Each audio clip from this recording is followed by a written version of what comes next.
Hello Sunshine, this is Joy from Michigan in the US, and this is another Art 1 video for my niece who is taking an art class from me for high school. So if you're looking for an acrylic pouring tutorial, this is not that video. If you're interested in learning some brush strokes, you might find this interesting.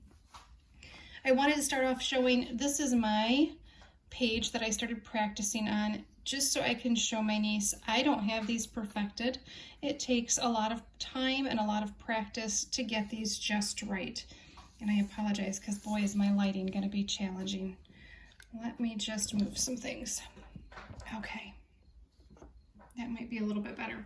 So we're going to do two different brush strokes. We're going to do a rounded one and then kind of a chiseled one. So I'm just going to flip this over. We're going to work on this side. And hopefully my camera angle is better in this video than in the last one. I apologize, the last one was pretty rough. So I'm going to start with a flat edge brush. So you have, let me see if I can find one. So this is an angled brush here. This is a flat, and this is a filbert. And this filbert is about ready to have seen its last day. It's got this split in it that was causing some really major issues in my painting earlier. So find a flat, just a flat square brush that you can use. And this is going to take a lot of practice, so don't expect to be able to get this right off the bat. Just trying to tell where I can start. So you just start with the brush up, and we're going to do a very narrow line, and then kind of twist and flatten out the brush, and then go back to the chiseled. That one was not great at the beginning. I don't love the beginning, but that's okay. We just keep practicing. So almost straight up, nice thin line, twist and flatten, and back to nice and thin. That one's better. So just keep doing that. You can work in a circle if you want, or just keep doing petals all over your page. Your assignment is to do a full page. This is a half sheet. I want a full page of petals, and you're going to do a combination of this and the next one that I'm going to show you. So that one was a rough one. My goodness. See if I can get, and you're going to want to twist your paper so that it's comfortable for you. So thin, fat, thin. It's really hard to get the angle right. That's what I feel like I'm struggling with the most. So just keep at it. Don't give up. That one I like a little bit better. And if I had tied it into these, it would be even better. You could start at the middle and work your way out. I find that a little bit harder to do. So let's try flat, fatter, and thin. That worked out fairly well. So let's try again. Flat, fatter, and thin again. And then if you want to kind of fill your page with a little more fun, kind of complete the look a little bit. Oh, sorry, I'm almost off camera there. Take the end of your brush, dip it in some paint. I have it dipped in gold. And just start adding little dots with the end of your brush for the middle of the flower. Quick and easy. Just adds a little fun. Okay, so for the other style of petal, and remember I want one page, I don't know if I said a day earlier, one page a week is what I meant, of petals, and one page a week of branches, and I'll show those in a minute as well. So my filbert that I'm using is a lot bigger. If you have a brush like this, if you have, oh goodness, look at that, I just broke it. Fixed it. Okay, I need to spend some money on some brushes. Something smaller would be better. This one's a little bit on the big side. I can't get my camera to focus. That's fairly large. I would prefer something that size or smaller. That's a filbert, not an angled. So I'm going to take my filbert and try to show you, but it's a little bit big, and I'm going to go with a lighter pink for this one just so you can see the difference in the colors. There are two ways to do this. I'm going to show you both. Sorry, my chair's noisy today. You can do a little petal or a big petal, okay? So let me make sure I'm starting where you can see. So we're going to smash and twist. And my smash and twist needs some work. Smash, twist. See, my angle is off. I'm not getting the paper at a comfortable angle. I just got paint all over me. Clean up my mess here. Sorry. Okay. Let's try this again. See if I can get my angle a little better. So smash and twist. See, I twisted wrong. I'm gonna do this one longer. Smash and twist, and I don't have enough paint. Don't let this get you frustrated. I'm sure you can hear that was a little frustrating for me, but we just keep working at it. And I'm gonna do both colors. Smash and twist. And you can do it, I hope you can see this. You can do it really short, or you can do it long, like a daisy. And part of my issue here is that this brush is too big. So if you have a brush this size, it's too big. Find something smaller. If you don't have this brush, shoot me a text and let me know, and I'll walk you through what to do. Smash, pull, twist. There, that's better. And then for the shorter one, smash, twist. I just can't get that twisting motion to be smooth on a short one. So I need to keep working on that. Smash, twist. That was a little better. Smash, twist.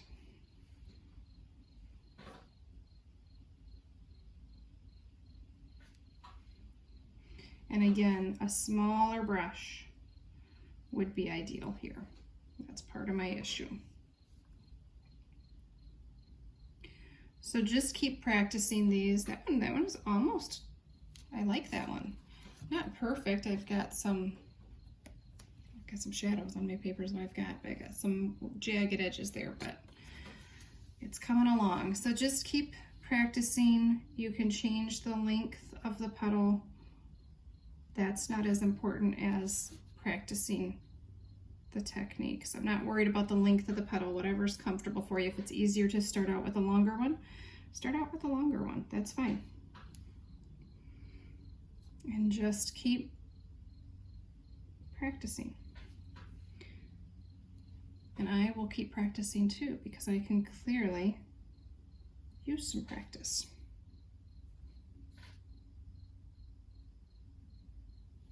All right, so that should give you a basic idea for that. Clean out my brush here. I'm not sure if I've told you this already or not for my niece. When you store your brushes, you want them to be upright. So I just store them in a jar, standing up. You never want to store them on their bristles. That would be really bad. All right, let's work on some tree trunks. Just trying to find a brush that I like. This is I think it's a liner. I want to call it a liner. A nice fat brush. And I'm just going to flip this over and paint over what I already did, and I'm going to go into a real dark color so that hopefully you can see what I'm doing.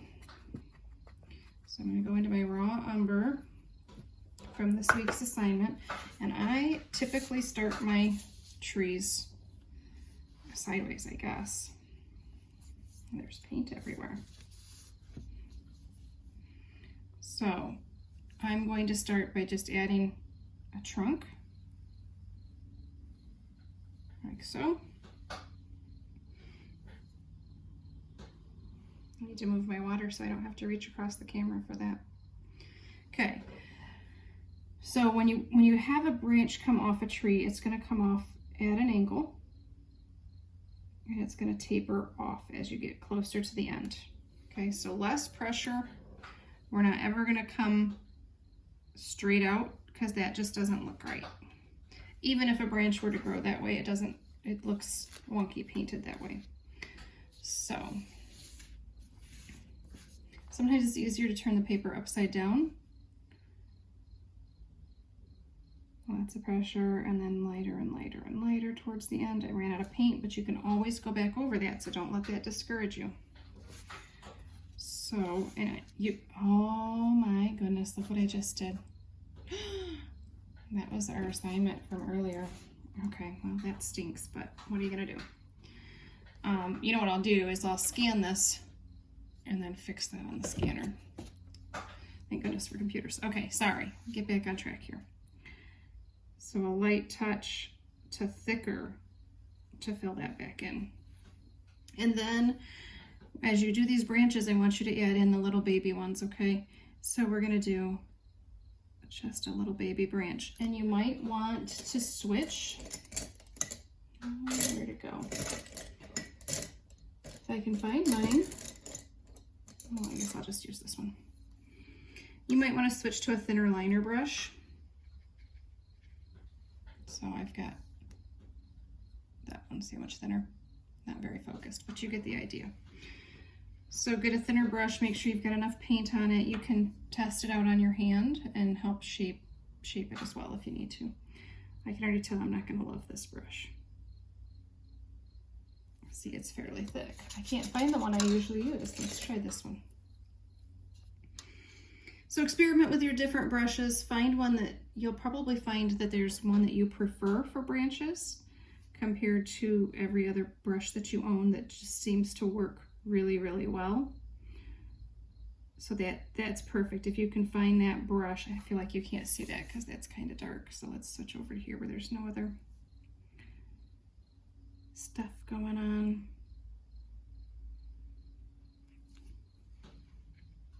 And then I'm just going to add a little bit of another color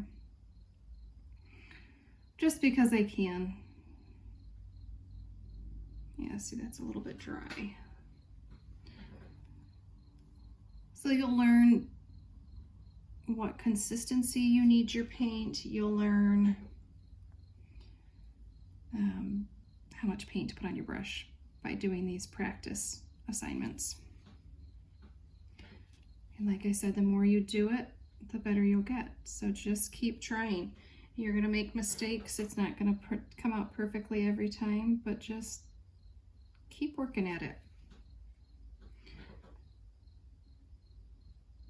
Really light touches, plenty of paint on the brush, and it's all a matter of the amount of pressure you're putting on that paper. And that is not an easy thing to learn, so be patient with yourself. You'll get there. This is my branch brush. This is the one I like for branches, and I just feel, oh, sorry. I feel like I can do quite a bit with just this one, so I can go with a lot of pressure and get a pretty thick branch and then get to a very thin branch. And I'm running out of paint. Get a little bit of water too. Okay, let's try that again. I might try to make this transition just a little smoother because that was from very thick to very thin very quickly. Okay, good, you can see that. And this side of the paper is very textured, which can make it a bit more challenging. But again, watch how all my branches, when they come off, the portion of the branch they come off of, it's always at an angle.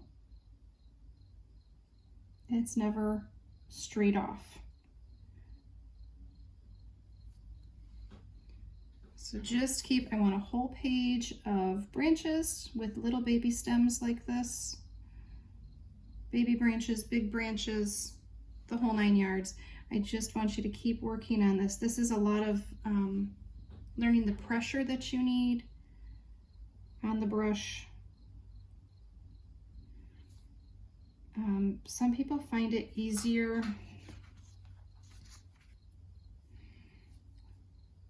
so I'm going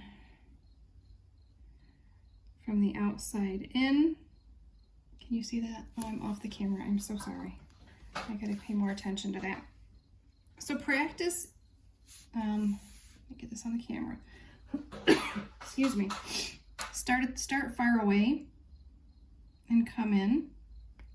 And then also try starting at the base with the more pressure and then lightening it up as you go. You may find that one way is easier for you, and that's fine. You pick what works for you and go from there. Every artist has their own technique and their own method of doing it, so just keep trying. And no super straight lines, you'll notice. I don't have a branch that's just like that. They're all going to have some sort of bumpy, curvy, something going on, which will add visual interest, but I think also make it look more realistic. They also have, when there's a branch, my goodness, I'm sorry. When there's a branch coming off the tree, there's almost like a ball at the base here. So even if you want to do like a circular shape and then convert it into the rest of your tree, you can do that too. But just keep playing. Try thin, try thick. If you don't like something, look at that. You can just paint right over it. Change it up.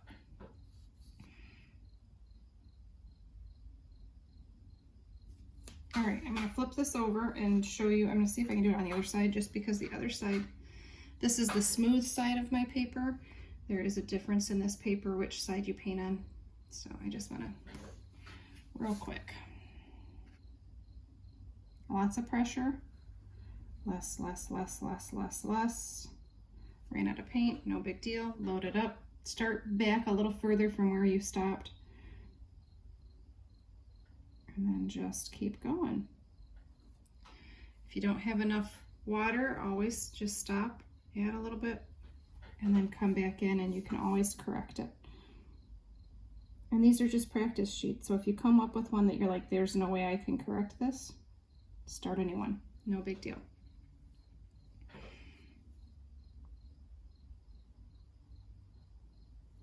All right, I think you're getting the basic idea here. Think, when I was taking lessons from my grandmother, she always told me 2 feathers and some air. So you basically are barely touching this brush to the paper. I don't know if you can even see that line, it's so thin. And once you get this technique down, there's so much more we can add to it. So I'm excited to see your growth here, because there's so much we can add to it. So don't give up, keep working at it. Let me see some branches and some flower petals, and we'll just keep trucking. All right, thanks so much for joining me for the tutorial. To my niece, I look forward to seeing your results on this and what you're able to come up with, and I will see the rest of you on the next one. Thanks so much.